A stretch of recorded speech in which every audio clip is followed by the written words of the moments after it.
Assalamualaikum warahmatullahi wabarakatuh. Apa kabar teman-temanku semua? Semoga kita senantiasa diberikan kesehatan dan perlindungan oleh Yang Maha Kuasa. Amin ya rabbal alamin. Kembali lagi di Alam Office, teman-teman, tentunya bersama saya Hari. Ini adalah video kedua di Microsoft Word. Video pertamanya teman-teman bisa lihat di sudut kanan atas layar teman-teman.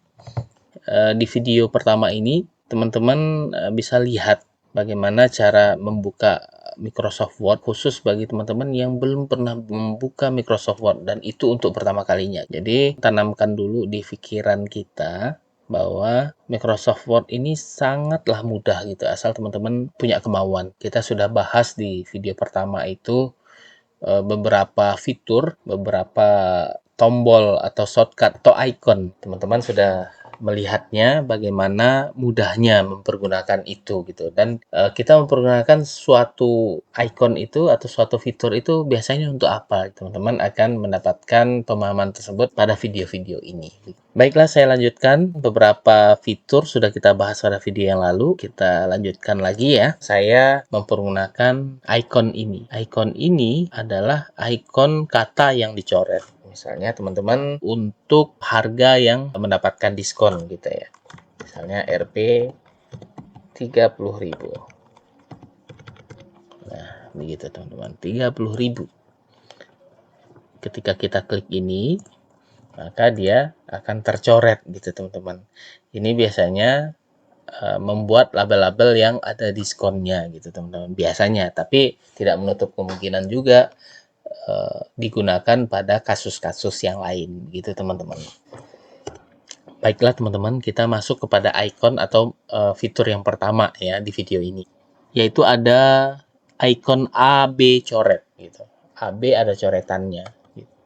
Jadi ini biasanya digunakan untuk harga yang ada diskonnya, tapi tidak menutup kemungkinan juga ini digunakan pada kata-kata lain atau kasus-kasus lain gitu. Kebetulan saya contohkan ini, misalnya Rp 30.000 misalnya, 30.000. Nah, di sini bisa kita coret. Ya, ini menandakan ada diskon. Biasanya digunakan untuk kasus-kasus seperti ini, teman-teman. Nah, yang kedua, itu ada menu yang lain ya, atau shortcut atau icon yang lain gitu. Misalnya X, ada angka 2 di bawah, ini digunakan biasanya untuk rumus-rumus kimia atau rumus matematika, teman-teman. X2 misalnya. Atau RO2. Saya nggak tahu RO2 ini apa, tapi cara penulisannya seperti ini kira-kira ya teman-teman ya, RO2. Nah, kalau seperti ini dia menjadi X2 biasa gitu. Jadi kalau seandainya kita menggunakan shortcut ini, nah teman-teman bisa lihat duanya mengecil. Ini bukan font yang dikecilkan ya, fontnya tetap 11, tapi angkanya terlihat secara visual kecil gitu, karena kita menekan tombol yang ini teman-teman. RO2 juga seperti itu. Misalnya rumus kimia kita buat ya teman-teman ya, H2O. Apakah H2O ditulis seperti ini biasanya? Tentu tidak ya teman-teman ya. Biasanya 2 ini dibuat kecil gitu. Nah, biasanya bikin logo oksigen seperti ini teman-teman, H2O gitu. Nah, pada rumus matematika seperti apa? Pada rumus matematika misalnya ada meter persegi gitu. Kalau begini bukan meter persegi dibaca ya, jadi meter 2 jadinya, M2 jadinya.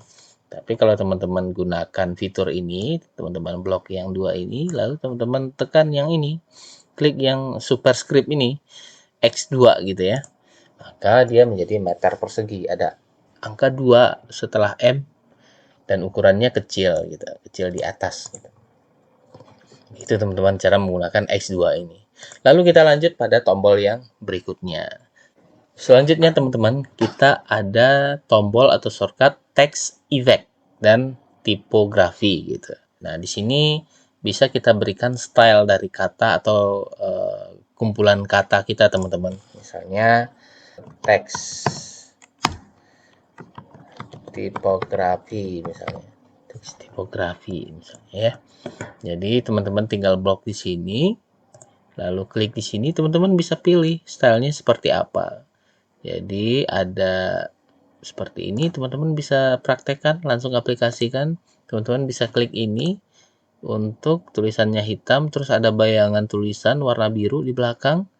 Lalu teman-teman bisa pilih sesuka teman-teman nih, ya, sesuai selera teman-teman gitu, sesuai kebutuhan juga. Selanjutnya kita akan bahas tentang ini teman-teman ya, tombol ini. Namanya tombol cengkes ya. Cengkes ini digunakan untuk merubah huruf besar ke huruf kecil atau huruf kecil ke huruf besar atau huruf kapital, membuat huruf kapital di awal kata saja atau membuat huruf kapital di awal kata setiap kalimat. Gimana ya? Supaya nggak bingung kita coba aja teman-teman. Misalnya hari ini adalah hari Minggu misalnya. Kita contohkan ya teman-teman. Kita blok ini, lalu kita klik yang tombol AA ini, klik tanda panah ke bawahnya, lalu teman-teman ganti sentence case. Nah, ini nggak ada perubahan karena huruf depannya pada kalimat ini sudah huruf besar teman-teman. Jadi ini tidak seakan-akan tidak berubah gitu. Jadi sentence case ini adalah merubah huruf kapital di awal kalimat aja. Ya, merubah huruf menjadi huruf kapital pada awal kalimat saja. Nah, sedangkan lowercase kita bisa coba lowercase blok ini ya, teman-teman. Blok ini kita jadikan lowercase ya. Jadi di sini terlihat huruf kecil semuanya. Jadi lowercase ini untuk merubah huruf kecil semuanya, teman-teman. Kalau uppercase, nah uppercase merubah menjadi huruf besar semua.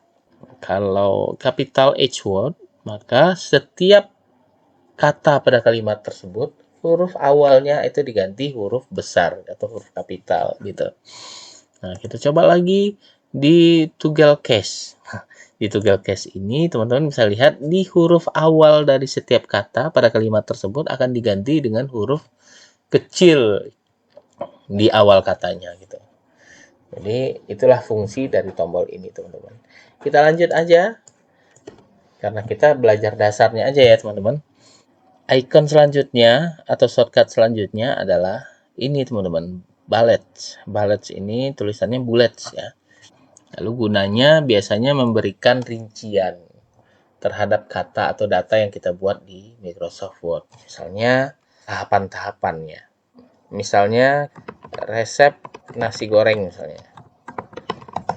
Nasi secukupnya, cabai giling halus 25 gram, 1 siung bawang putih,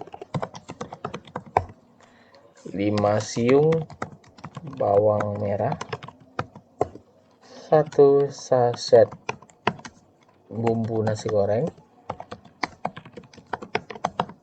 Misalnya itu teman-teman ya. Baru kita klik resep nasi goreng, tidak kita blok. Yang kita blok adalah rinciannya aja.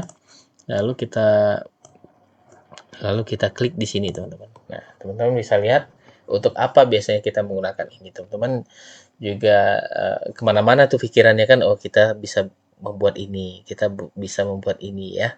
Teman-teman bisa hayalkan ini bisa dibuat apa gitu ya. Nah, kita lanjut ke shortcut berikutnya atau icon berikutnya, yaitu numbering ya. Teman-teman bisa menggunakan data yang tadi, yaitu resep nasi goreng. Nah, ini kita ganti aja menjadi nomor gitu ya teman-teman ya. Teman-teman bisa klik di sini ya, tanda panah ke bawah. Teman-teman bisa pilih nomornya seperti apa, seperti ini kah, seperti ini kah ya, ada kurungnya, angka Romawi kah, terus abjad kah, atau abjad yang ada kurungnya kah gitu. Teman-teman sesuaikan dengan keinginan teman-teman. Nah, saya pilih yang normal aja, yang number alignment aja. Saya pilih yang ini aja. Oke. Nah, di sini teman-teman sudah terlihat rincian dari resep nasi goreng gitu. Nah, dari penjelasan yang hanya sedikit ini, teman-teman bisa menghayalkan kira-kira dari icon-icon tersebut atau menu-menu tersebut teman-teman bisa buat apa aja nih gitu ya. Teman-teman pasti pikirannya udah kemana-mana gitu. Saya mau bikin ini pakai ini, saya mau bikin ini pakai ini, atau menu ini atau shortcut ini bisa digunakan untuk ini, begitu. Hanya itu yang bisa kita share pada hari ini, teman-teman. Semoga ini bermanfaat bagi teman-teman dan untuk saya. Untuk trik-trik atau video-video berikutnya, teman-teman silahkan subscribe dan like video ini. Silahkan juga berkomentar untuk berinteraksi. Kita akan bahas kasus-kasus apa berikutnya gitu, teman-teman. Bisa diskusikan atau berikan usulan pada kolom komentar. Terima kasih, teman-teman. Sukses selalu. Assalamualaikum.